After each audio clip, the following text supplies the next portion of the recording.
1930, miren, porque hay datos ya. Bueno, entonces, o en 1940, donde el censo, más o menos los analfabetos alcanzan el 80%, es altísimo, ¿no? Entonces, ¿cómo no pueden leer, digamos, no?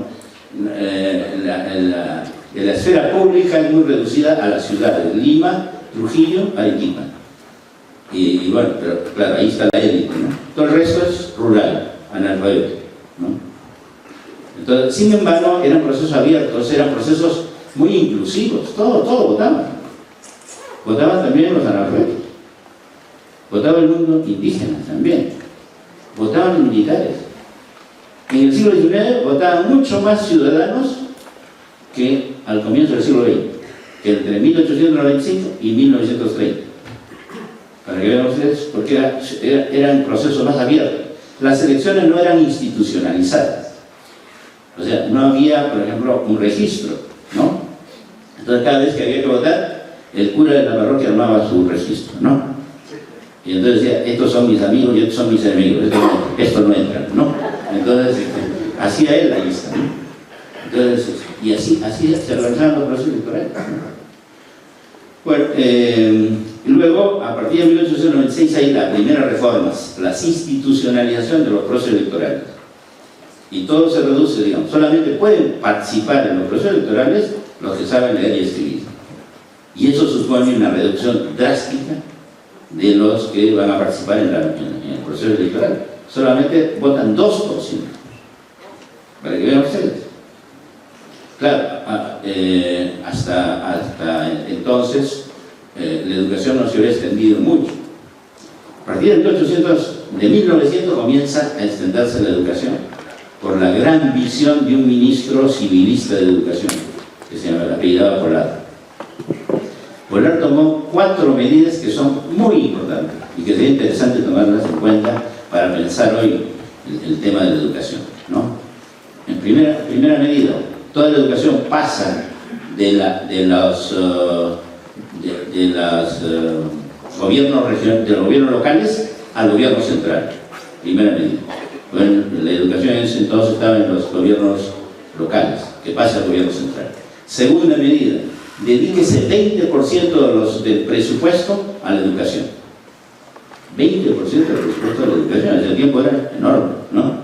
Entonces, tercera medida, créese las normales superiores donde se eduquen los maestros, ¿no? Y cuarta medida, espectacular, ¿no? Todos los maestros al campo. Había gente que no sabía quechua y tuvieron que ir al campo a construir el bien público educación. Y se tuvo cierto éxito. Claro, educar era castellanizar por un lado, pero también instruir, impartir conocimientos y bueno, ir formando más o menos una comunidad política de ciudadanos, ¿no? Y entonces, fíjense ustedes qué éxito, sobre todo en unas zonas que más que en otras, pero el éxito fue grande porque en 1930 ya están votando 7%. 7% es espectacular. Piensen ustedes que la reforma electoral en Europa en 1932 duplicó la participación a 4%, ¿no? Cambiando reglas, en fin. Aquí no. Por un proceso educativo se fue creando ciudadanía política. Y la ciudadanía creció de 2 a 7%, que es un montón, ¿no? Es francamente una revolución. Yo diría que la ciudadanía política que tiene que ver con la participación política, se construye fundamentalmente a través de la educación, ¿no? A través de la educación. Fíjense ustedes, en 1962 está participando 18%, básicamente por el mismo crecimiento de la educación. Claro, ha habido un cambio en la regla de juego, el voto a las mujeres, ¿no? El voto a las mujeres. Pero nuevamente, el voto a las mujeres era a las mujeres que saben leer y escribir, que eran muy pocas. Recuerdo una anécdota simplemente que Odía dijo, yo no puedo permitir, Odía que era el dictador de entonces, dijo, yo no puedo permitir que cualquier bandolero entre a Palacio. ¿A quién se refería? A Belaúnde, ¿no? No puedo permitir que cualquier bandolero entre a Palacio. Entonces vamos a darle votos a la gente prudente, ¿no?, de este país. Y la gente prudente de este país eran las mujeres, ¿no? Pero se equivocó, ¿no? Porque las mujeres todas votaron por el hombre, ¿no? Entonces, fue, digamos, pero era un porcentaje muy pequeño, digamos. De tal manera, entonces, que el 18% que está participando en 1922 es básicamente debido a la educación, ¿no? Entonces, bueno, pero, digamos, estoy dando una pincelada de larga duración ahí, pero yo creo que en 1996 se crea, bueno, el Jurado Electoral Nacional, que fue fundamental, ¿no? Se institucionalizaron las elecciones, los derechos ciudadanos, solamente lo que saben leer, la ciudadanía política, la ciudadanía civil siempre estuvo atrás de la ciudadanía, lo vamos a ver luego con datos. La ciudadanía que tiene que ver con las libertades siempre estuvo atrás, muy atrás, ¿no? Y la ciudadanía social no existía en ese punto, ¿no? Se fue creando ya en el siglo XX, ¿no? Entonces se creó el jurado. Era fundamental el control del jurado. Miren, todos los conflictos políticos que había entre 1895 y 1920 era por quién controla el jurado, ¿no? Quien controla el jurado gana las elecciones, ¿no? Manuel Vicente Villarán escribió un bellísimo artículo sobre, se llama Las costumbres electorales, ¿no? La butifarra, ¿no?, el pisco, en fin, ¿no? Y luego, digamos, de eso iba un ciudadano, se llevaba la ánfora y dice ganamos, ¿no? Entonces, así eran los procesos electorales, no. Pese a que había un cierto nivel de institucionalización. Era un proceso muy conflictivo. En esa etapa, ese fue el gran problema, ¿no? El control del jurado nacional, del jurado electoral nacional, ¿no? Ahora, bueno, la ciudadanía liberal restringida, yo diría que tenemos varias etapas en el desarrollo de la ciudadanía y de la democracia. Hay una primera etapa de la ciudadanía liberal restringida del Estado oligárquico, ¿no? Bueno, ahí ya no se habla del Estado oligárquico, es un poco asunto académico y de historia, ¿no? Pero los tiempos que me tocó vivir a mí como estudiante era una realidad muy presente, ¿no? Yo me hice ciudadano en la calle, yo me hice ciudadano peleando contra el Estado oligárquico, ¿no? Y el movimiento estudiantil entonces eran movimientos de verdad, fuertes, muy fuertes, estoy hablando de los 60, ¿no? Bueno, entonces, la República Aristocrática era una república sin ciudadanos, como lo llamó Tito Flores, ¿no? Quizá exageraba un poco, porque al menos votaban 2%, ¿no? Había liberalización, como ya lo señalé, sin democratización, sin participación, ¿no? Eso es 1895-1920, ¿no? Y se excluía básicamente al mundo andino y rural, aunque, digamos, hubo siempre participación. El mundo indígena participó más o menos, ¿no? O sea, pero la campaña, como decía, se hizo por cartas, se hacía por cartas. No había medios, no había radio, no había periódico, nadie lo leía, ¿no? O muy poco lo leía. Entonces se hacía por cartas. El candidato decía, le escribía al gran propietario: soy candidato, ¿no? Dile a tu gente que me apoye, ¿no? Así se hacía la campaña, por cartas. ¿Se imaginan hoy una campaña por cartas? Impensable, ¿no es cierto? Entonces, fue un periodo, digamos, de poca participación, y luego sí va aumentando la ciudadanía por el crecimiento del alfabetismo, digamos, ¿no? Pero, o sea, básicamente de la ciudadanía política, ¿no? A través de políticas educativas como la del ministro Polar que ya señalé, ¿no? Luego tenemos una segunda etapa de restricción del Estado oligárquico, ¿no? Que es la etapa que va del año 30 al 56, ¿no? 31 al 56, que es la exclusión del APRA y del Partido Comunista de las elecciones, de los procesos electorales, y de ser considerados como ciudadanos, ¿no? Porque se decía que eran partidos internacionales.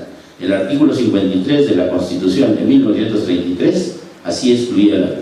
No puede participar, el APRA y el Partido Comunista no pueden participar porque son partidos internacionales. Se acabó. En el año 1936, por ejemplo, ganó un paisano mío las elecciones, en Iguren, ¿no? Piurán.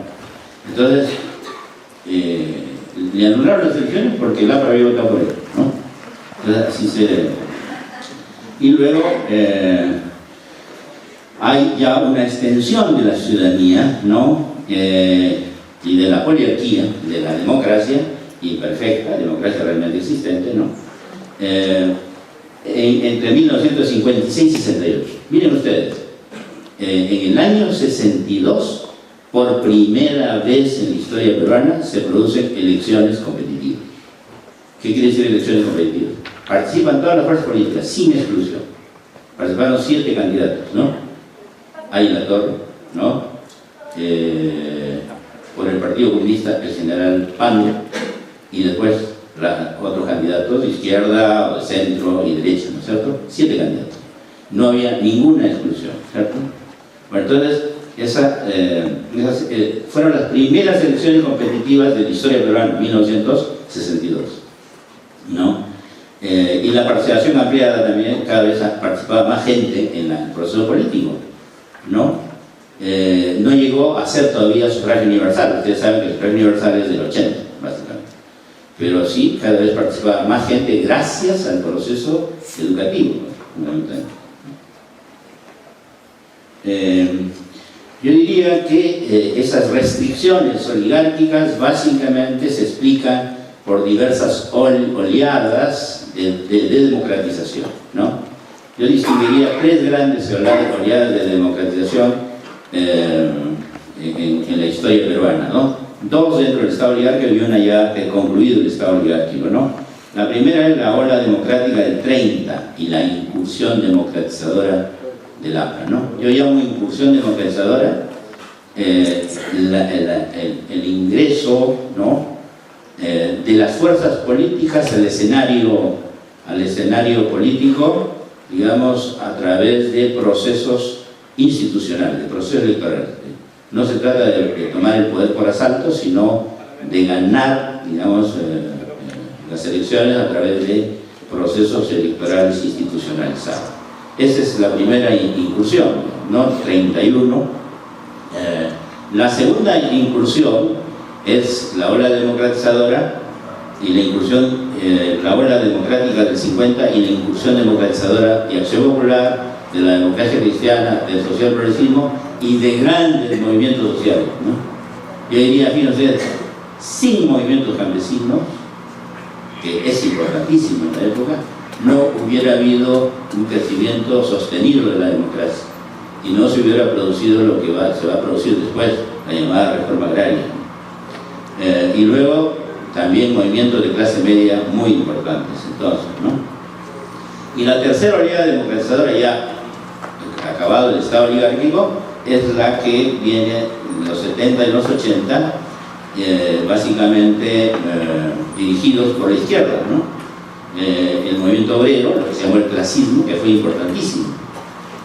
Bueno, hoy ya no hablamos mucho de movimientos sociales, pero había que hablar en la década del 70 de lo que son los grandes movimientos sociales, ¿no? Les recuerdo simplemente cuando decía va a haber marcha del CITE, 100.000 trabajadores del Estado en la calle. Ahora dice marcha del CITE, no van ni 100, ¿no? Entonces, la gran movilización que había, ¿no? El movimiento obrero igual, digamos, ¿no? Y eso produce procesos de democratización. Además hay procesos más o menos estructurales. La urbanización es importante. La urbanización transforma las ciudades criollas, un poco aristocráticas, las va democratizando, ¿no? Miren Lima nomás, pero lo que pasó con Lima ha pasado con todas las grandes ciudades del país, a través de las migraciones, de las invasiones urbanas, las ciudades se han ido democratizando, mal que bien, ¿no es cierto? Bueno.